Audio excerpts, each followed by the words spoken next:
Hey everyone, welcome back. Today I thought we'd talk about a topic that I absolutely thought I would never ever go down the road being that guy, but I want to talk about it because I am going down that road and it's metrics. It's the reason that I had to sit there as a hospitalist with some probably 22-year-old kid that was telling me that I needed to work harder and that my metrics needed to improve because my discharge times weren't before 9 a.m.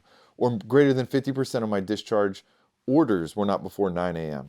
All right, now that I'm on the business side of things, run my own business, 21,000 patients now at the time I'm making this video. Now that I am going down the road of actively renegotiating with certain payers, yeah, they only care about metrics. This is how naive I was. When I went to some of these insurance companies, I thought, wow, look at big me. I got 20,000 patients, 21,000 patients. Negotiate and pay me more money now that I have more patients. For the most part, they don't care.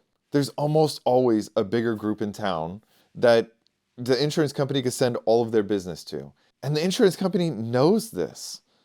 Shoot, in some cities, Optum or United Healthcare is opening their own private practices and starting to own these private practices. In the Houston area, Kelsey-Seybold a few years ago got bought out multi-billion dollars. They got bought out by United Healthcare.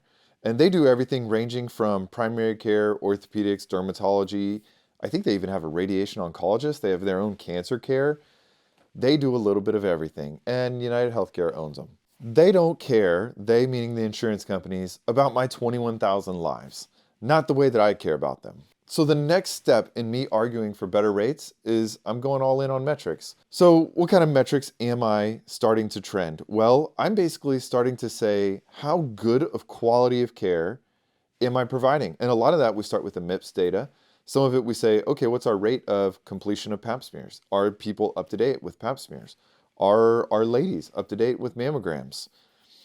How many and what percent of our patients are up to date with vaccines? Also, what is the average time from a patient getting discharged from the ER to being seen in our clinic? These are all metrics that we're starting to quantify.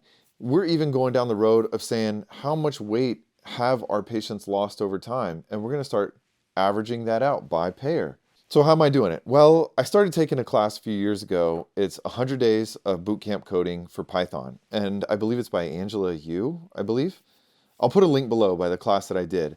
She sells it for like 150 bucks, but she often, like 3-4 times a year, will give you a discount for like 10 bucks, and I bought it for 10 bucks. Python is a computer programming language, and inside of Python, I use something called pandas to try to extract that data and basically synthesize it to say like, okay, out of the 21,000 patients, out of the tens of thousands of encounters that we have per year, what is the percent that we're hitting X, Y, and Z? It's not there yet, but this is something I started data mining our entire organization about is how can I pull this data and basically show all of the healthcare companies that we're doing this good of a job. If you go to anything, before One Medical got bought out by Amazon or even Teladoc, on there they say they have their own studies where they can show that there's a 23% less ER use or urgent care use.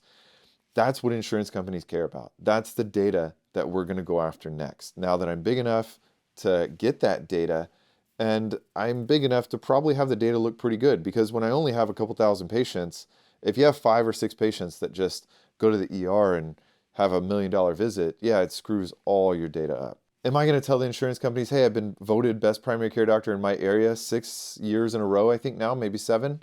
They don't care about that. They're not going to pay me more for that. That's basically like saying like, well, my mom thinks I'm the best primary care doctor in town. The insurance company is going to be like, good for you, buddy. So my next project that I'm going down this road, so now not only have we joined an ACO, but I've gotten just data centric. And now I've been using Python and I've been using pandas within Python to scrape all the data in our EMR and synthesize that to say, what is our pap smear rate?